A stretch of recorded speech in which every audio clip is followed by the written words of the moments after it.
The night Chicago burned, the fire that changed a city forever. 1871. On the evening of October 8, 1871, Chicago was an exploding city. More than 300,000 people were packed into buildings almost entirely made of wood, wooden sidewalks, wooden houses, wooden roofs, even wooden streets in places. The summer had been dry, the ground was cracked, the air was brittle. All it needed was a spark. According to legend, that spark came from a cow kicking over a lantern in a small barn on DeKoven Street. Whether that part is true or not hardly matters anymore. What followed turned Chicago into hell. A city on fire at around 9 p.m. The fire began. The wind howled in from the southwest and carried sparks rooftop to rooftop. Each new building caught like a matchstick. Firefighting technology didn't stand a chance. Horses panicked, water pumps broke, entire crews were trapped.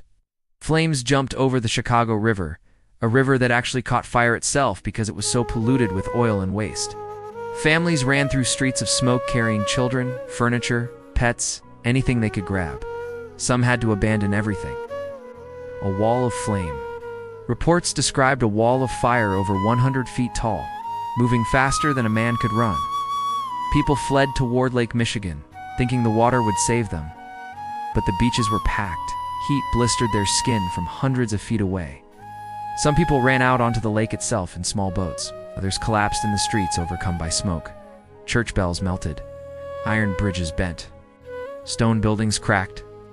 By dawn, the heart of Chicago was gone. The death toll when the fire ended on October 10th. The numbers were unimaginable. Around 300 people dead, over 100,000 left homeless, 17,000.